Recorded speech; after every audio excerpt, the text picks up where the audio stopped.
Bom, lá no Afeganistão, meio que trazendo esse assunto, fazia 20 anos que eles estavam sobre meio que o regime dos Estados Unidos lá, né? E agora a gente teve, infelizmente, ou felizmente, não sei, depende. É muito complexo analisar o que, que aconteceu ali realmente, se foi a melhor coisa Pra que poderia mim, ter o Biden acontecido. é maluco, completamente louco, mas eu sou burro. Cara, Então, pra mim ele também é. tá aqui a carta do Pra mim ele burro. parece um presidente fraco pra caralho, na minha opinião. Ele entra ali e começa a dar merdas no planeta que a gente não via fazer anos, né? E sei lá. Eu fico assim, será que com 20 anos vai acontecer a mesma coisa? Será que a população do Afeganistão vai aceitar o Talibã de volta depois de 20 anos? São 40 milhões de pessoas, né?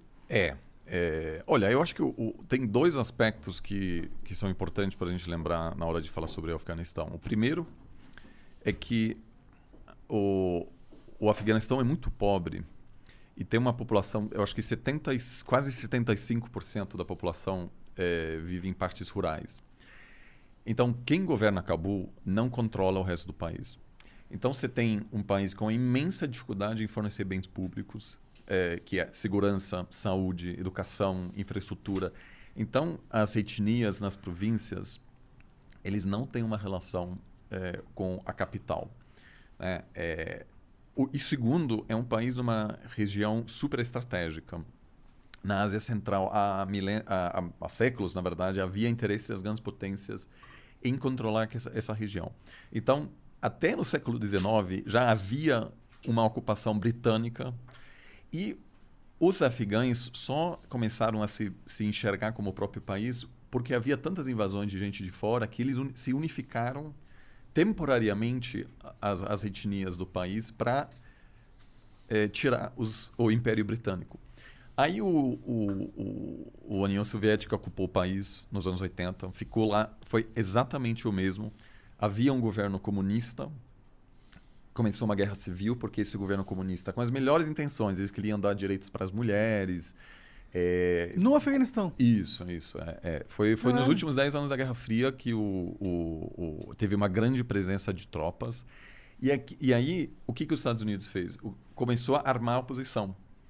Então, você teve uma guerra civil com armamentos de um lado chegando da Rússia e do outro lado dos Estados Unidos. Então, esse país, por causa dessas interferências contínuas, tem vivido guerras há décadas. E aí os russos, em algum momento, se retiraram e quem ficou foram grupos que receberam por anos bastante apoio dos Estados Unidos. E o Talibã acabou se consolidando no poder, mas mesmo nessa época não controlou todas as províncias. Tanto que em uma das províncias quem se instalou foi a Al-Qaeda, que é um movimento muito mais radical do que o Talibã.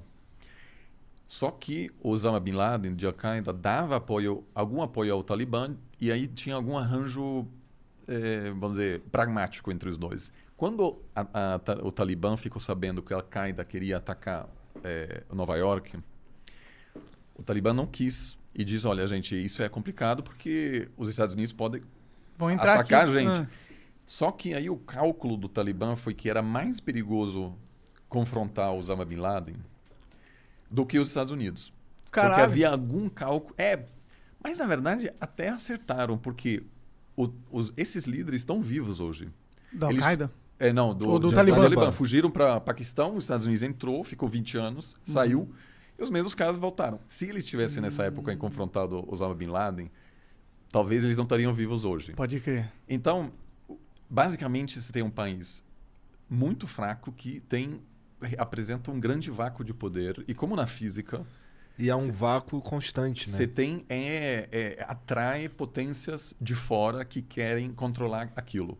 Só que é muito fácil ocupar o Afeganistão rapidamente, vencer quem está em Cabul, mas é muito difícil governar, porque até o governo controlado pelos Estados Unidos durante os últimos 20 anos teve o mesmo drama que todos os governos dos últimos séculos em Cabul tinham, de que esse país é vasto, tem poucos recursos econômicos. Então, para você controlar todas as províncias, você precisa, vamos dizer, de alianças. Você não consegue oferecer algo a essas províncias. Então, você tem aí um país que não é unificado. E agora, o governo americano basicamente percebeu que não havia mais apoio público para manter uma ocupação militar por mais de 2 décadas. Ad eterno, né? Então, o Biden ele é fraco, mais ou menos, porque a decisão de sair de lá é a decisão correta, porque não tem como ocupar um país eternamente. Quando os americanos ocuparam a Alemanha, depois da Segunda Guerra Mundial, ficaram menos de 10 anos. Tudo bem, até hoje tem bases militares, mas eles meio que devolveram o poder político aos alemães. E a Alemanha conseguiu se organizar. O Japão, a mesma coisa. Ocuparam o Japão e conseguiram transformar o Japão num país democrático. Mas no Iraque não deu certo, no Afeganistão não deu certo, no Haiti, por exemplo, houve várias invasões, nunca deu certo. Então, eu acho que o Biden fez algo que o Trump tentou, Obama tentou, mas eles não tiveram a coragem de se retirar, que obviamente seria uma movimentação criticada. O que realmente deu muito errado foi a maneira como os caras saíram. Então, eu até, antes disso acontecer, eu já conhecia essa situação e eu imaginava que era o caminho correto mesmo eles se retirarem, porque os Estados Unidos não tem que ser a polícia do mundo, eles são um país, né? Eles não são o dono do mundo. Então não faz sentido eles invadirem outros países para tentar dar democracia e nation building e o caralho. Mas a forma com que ele fez parece que foi um negócio porque, mano, ninguém quer ver. A gente pensa em 40 milhões de pessoas que tinham agora liberdades, as mulheres que saíam na rua vestidas como quiserem, e podendo estudar, podendo participar da força do trabalho e o caralho. E agora elas estão presas, prisioneiras. E não só prisioneiras num sentido que elas sempre foram assim, as coisas sempre foram assim e elas estão acostumadas. Num sentido que elas passaram 20 anos sabendo como que era possível viver, como era possível ter liberdade, e agora elas têm que perder isso porque era muito difícil o problema, só vão sair de lá, foda-se, go. Mas a questão é a seguinte, assim, os Estados Unidos entrou no Afeganistão com um objetivo, que era combater a Al-Qaeda, ou Osama Bin Laden, para evitar uma repetição dos ataques do 11 de setembro. Né? Então essa foi a proposta inicial. Só que o que acontece? Uma vez que você vai lá, eles se deram conta que não havia nenhum governo capaz de sobreviver uma retomada de grupos terroristas. Então, o que fizeram? Acabaram ficando. E aí se converteu numa missão de transformar o Afeganistão numa democracia multipartidária meio parecida com, sei lá, a Alemanha.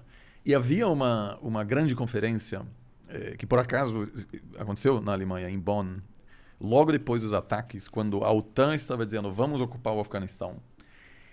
E eu lembro dessa época, havia pessoas dizendo não, e vai ser assim um país super desenvolvido e as mulheres terão todos os direitos, etc.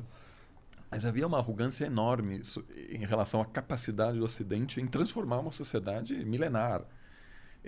Onde a União Soviética já tentou de tudo, onde o Império Britânico tentou de tudo e não conseguiu. Então, construir aí um país estável do nada é difícil, porque, de novo, falta uma base econômica.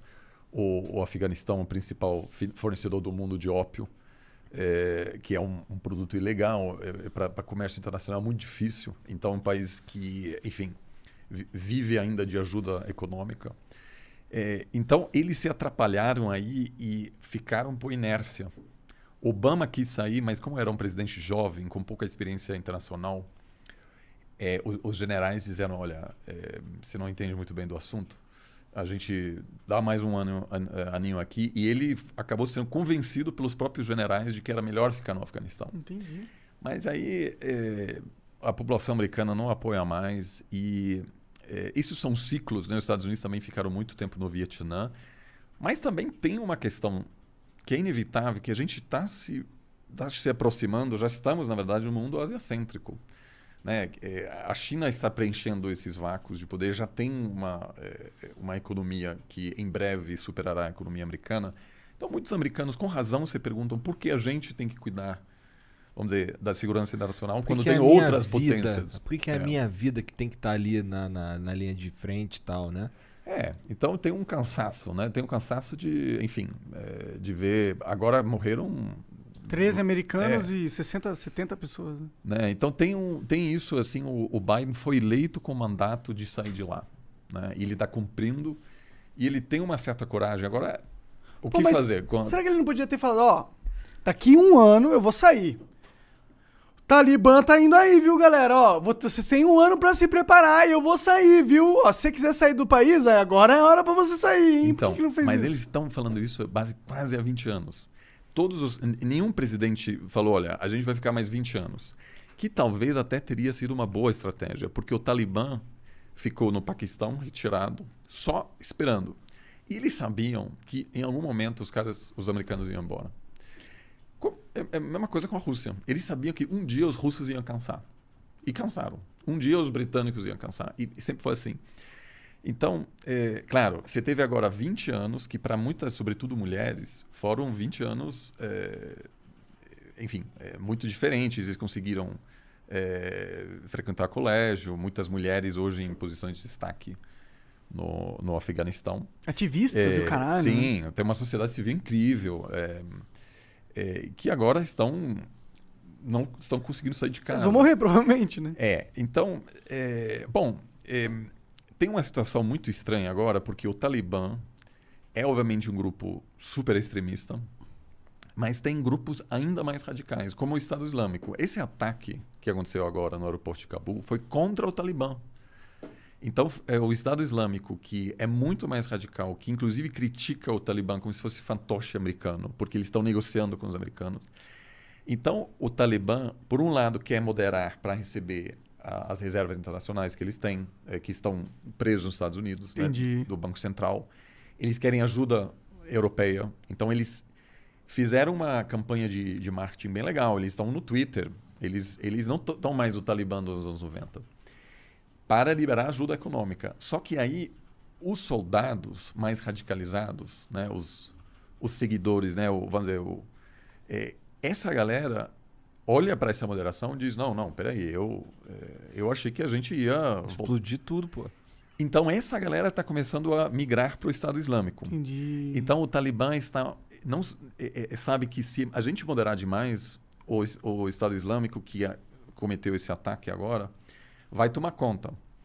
Então, eu acho que essa campanha agora de moderação é um pouco para tentar atrair ajuda, mas não vai dar certo, porque tem grupos muito radicalizados, financiados também por agentes externos, na Arábia Saudita, no Paquistão. Mas o Ocidente, no final, eu acho que vai ter que acabar apoiando o Talibã, apesar dessas ideias super retrógradas em relação a mulheres, porque a alternativa é ainda pior, né? Que é o que a gente viu nos últimos dias. Morreram vários integrantes do Talibã também. Entendo. É foda, né, cara? Talvez pedindo algumas contrapartidas, por exemplo, não irrita os caras que querem sair. Deixa o cara que quer sair. Mas veja aqui, o Talibã se preocupa com razão. Por quê? Quem está saindo? Médico, advogado, juiz. É gente que se precisa para manter a sociedade. Tanto que é sempre assim, né? Só não ser cuzão, então, pô. Para de ser cuzão que os caras param de ir Mas embora. eles têm histórico de merda, como que eles vão provar, né? Então, mas veja, sempre é assim. Quando você tem uma transição, você quer consertar um país, você sempre encara o mesmo dilema. Por exemplo, quando os americanos ocuparam a Alemanha, eles queriam denazificar a Alemanha. Então, muita gente foi para cadeia, eles executaram uma série de lideranças nazistas, mas depois eles se deram conta, se a gente botar todos os juízes que foram todos nazistas na cadeia, a Alemanha não consegue funcionar. Então, muito nazista acabou ficando assim 6 meses preso e acabou voltando para as posições-chave. Então, Deve ter sido louco essa reunião com o cara que era nazista e você era judeu. E aí ele tá sendo juiz no dia seguinte. Se tinha até nazistas juízes que julgaram outros em relação ao que fizeram durante o nazismo. Ou seja, é difícil. Que porque loucura! é o mesmo no Iraque. Quando os Estados Unidos foi para o Iraque, eles tiraram todos os integrantes do governo Saddam Hussein, né? E foi uma catástrofe, porque não tinha mais ninguém para organizar a sociedade iraquiana. Então, o Talibã não quer deixar essas pessoas saírem, com razão, porque se eles deixarem todo mundo com diploma sair do país, a população afegã vai perceber que o Talibã não consegue governar, e aí abre-se o espaço para o Estado Islâmico que diz, olha, a gente não pode nem negociar com os americanos, e a gente ataca até outras vertentes do Islã, né? Xiitas, por exemplo, que estão sendo perseguidos. Então, eu acho que os americanos, os europeus e vários outros países, e os chineses, aliás, já reconheceram o Talibã como governo legítimo. Não porque eles gostam, mas porque eles dizem a alternativa é pior, a gente vai ter que lidar com você. Porque o chinês faz fronteira com o Afeganistão e está com medo porque tem uma província muçulmana e não querem infiltração de pensamento ainda mais radicalizado. Os russos igual, né? Tem também uma população muçulmana. Entendi. Então, o Afeganistão é uma batata quente que... Do mundo, né? Que inclusive pode dar problemas políticos na Turquia e no Irã, onde vão chegar muitos refugiados, e até na Alemanha, onde a última onda de refugiados em 2015 da Síria desestabilizou o sistema político. Então a Alemanha já está negociando com os turcos para não deixar os afegãos passarem, porque eles passam por lá querendo ir para a Alemanha. Tem muito afegão já chegando lá. Então o Afeganistão é um caso interessante que pode impactar muito a política interna em vários países. E o pior caso, obviamente, seria um novo ataque terrorista nos Estados Unidos, porque daí o que vai acontecer? Outra guerra. Os Estados Unidos, em algum momento, teria que voltar. Pô, mas aí o Trump parece um burrão do caralho, né? Quem? O Biden, né? Desculpa. O Biden aí parece um burrão do caralho. Mas ele criou um problema que ele agora vai ter que resolver. Talvez ele seja um gênio, porque aí ele pode conseguir contratos pro complexo militar que ele tanto gosta. Bom, certamente as Forças Armadas Americanas têm um certo poder, né, que é uma maneira de explicar, obviamente, a presença militar americana ao redor do mundo, mas naquele momento, e eu lembro disso, em 2001 havia um apoio até internacional pela guerra. Iraque foi outra coisa. Iraque realmente... Só metendo louco. Foi assim um erro, havia oposição de vários países, mas Afeganistão, todo mundo estava com medo de um outro 11 de setembro. E conseguiram, de fato... obviamente, também houve muita violação de direitos humanos durante essa ocupação, porque os Estados Unidos não permitem um julgamento dos seus soldados se eles cometerem uma violação no exterior. Então... você pode estuprar a mina afegã ali, foda-se, porque você não vai fazer julgado. Então, todas as ocupações sempre produzem problemas colaterais, né? Enfim, de todo tipo. Então, assim, também os últimos 20 anos foram assim, de muito avanço, mas também assim para várias províncias de guerra pesada, milhares e milhares de afegãos que morreram também em confrontos, não só envolvendo os Estados Unidos. Então, assim, não tem uma boa solução e o Biden sabe perfeitamente disso. Ele soube que estava com um legado ruim, assim, ele tinha que resolver esse negócio. Mas, sim, a gente só vai saber daqui a 6 meses, 1 ano, talvez 2 anos, se ele acertou ou se ele acabou trazendo de volta um problema de um grupo ultra radicalizado, ainda mais radical do que o do Talibã, ameaçando a estabilidade do mundo inteiro. É foda, né, cara? É porque, sei lá, eu penso que existiriam milhares de outras maneiras de você executar essa retirada do Afeganistão. Porque, basicamente, o que eles fizeram opa, deu, vamos tudo embora, deixa as armas aí pros caras, foda-se. Não parece meio louco você pensar isso? Tipo, como que você vai embora de um país que você sabe que... É porque eles estavam crentes que era bom o Talibã dominar, eles queriam isso, né? Na verdade... Fazia parte do cálculo político havia certeza de que, assim... os Estados Unidos treinaram o exército afegão por 20 anos. Só que a maneira como eles operaram era o seguinte: você tinha as tropas afegãs operando, mas você tinha sempre apoio aéreo americano, drones, caças, vamos dizer, dando um apoio. Quando esse apoio foi embora, as tropas afegãs não tinham como operar. E tem uma outra coisa. Houve muita corrupção. Então, para o cidadão comum que detestava o Talibã e que sofria com a corrupção do Talibã e a violência do Talibã, chegou a ter que pagar propina para o representante do governo agora controlado pelos Estados Unidos. Então, eles não conseguiram estabelecer um país funcional, né? Então, assim... E outra, isso acontece muito. Os contatos que governaram, assim, que foram escolhidos pelos Estados Unidos para, de fato, governar, eram pessoas que muito tempo haviam vivido fora do Afeganistão, pessoas treinadas em escolas americanas. Então, havia uma percepção de que quem estava governando de fato era uma elite que pouco conhecia o resto do país.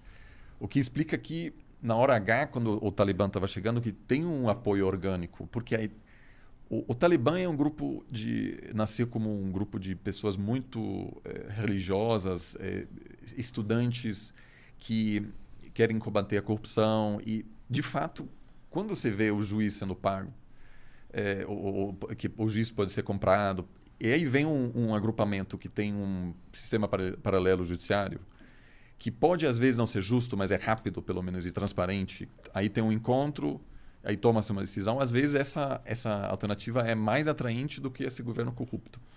Então, os Estados Unidos sabia que esse governo ia colapsar, mas foi surpreso pela rapidez com a qual colapsou, né? Porque, de fato, em poucas semanas o negócio desandou. Todo mundo tem WhatsApp agora, falou, opa, os Estados Unidos saiu, hein? Eles falaram ali no WhatsApp, acabou.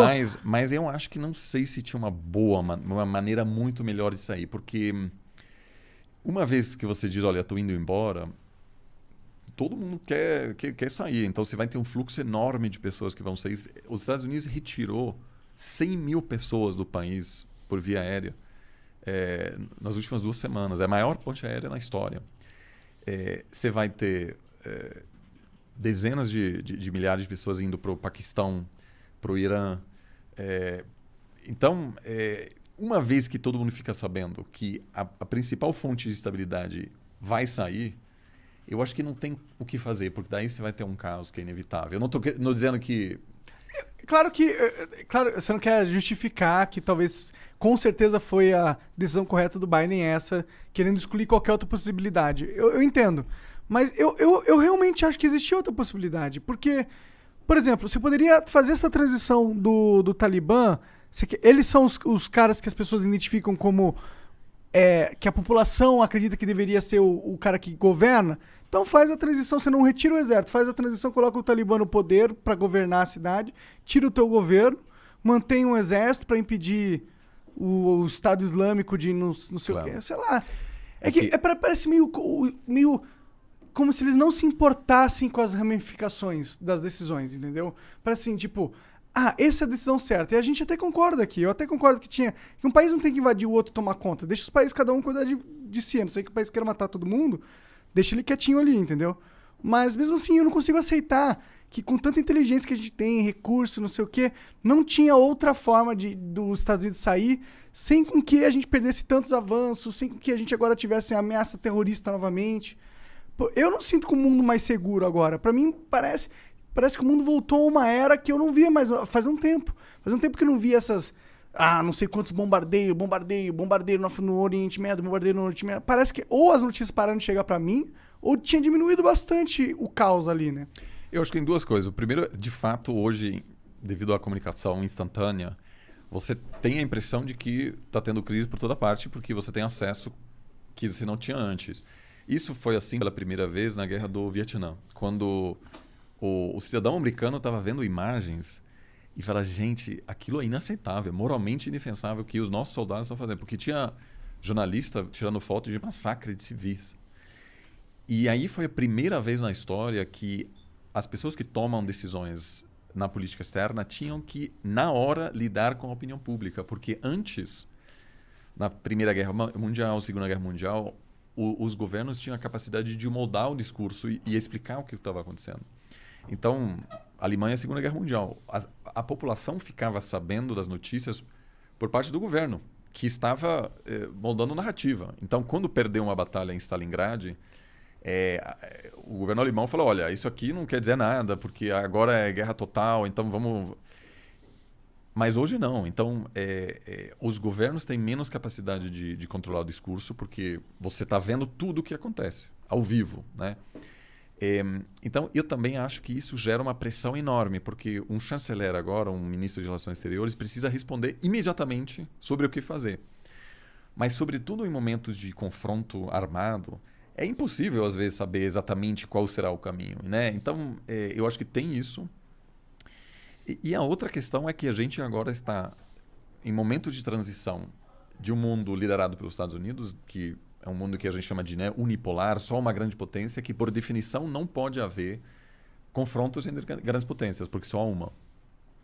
Transitando para um mundo com várias potências grandes, que obviamente é uma outra dinâmica também, que pode envolver, em alguns casos, mais instabilidade. Mas eu não diria que a gente está indo inevitavelmente para um mundo mais instável, porque vamos supor que a gente ainda estivesse na Guerra Fria, os Estados Unidos não teriam invadido o Iraque nem o Afeganistão, porque no fundo não eram guerras realmente necessárias para defender a integridade física, proteger os Estados Unidos. Eram guerras que eram viáveis porque não havia uma outra grande potência por aí ameaçando os Estados Unidos. Então eu acho que é bom também que esse período de guerra contra o terror, que você não consegue ganhar, de fato, porque você não tem um adversário que é um país. Na verdade, é uma situação... Um grupo... vários grupos, né? Que a gente vai ter que viver... esconde em caverna. Vai ter que viver com isso. Eu acho que o Biden saiu porque ele quis concentrar toda a energia e atenção dos Estados Unidos para um outro assunto, que é a ascensão da China. E ele diz, olha, Afeganistão... né? Ele diz, olha, eu queria muito ajudar essas pessoas, mas agora o foco vai ser confronto contra a China, né, que é um mundo bipolar com duas grandes potências. E eu acho que do ponto de vista estratégico ele está certo, né, porque o que acontece no Afeganistão, mesmo se houver outro ataque nos Estados Unidos, ela não vai ameaçar os Estados Unidos como país. Exato. Né? Então ele está focando agora nas questões, vamos dizer, de um outro patamar geopolítico, basicamente.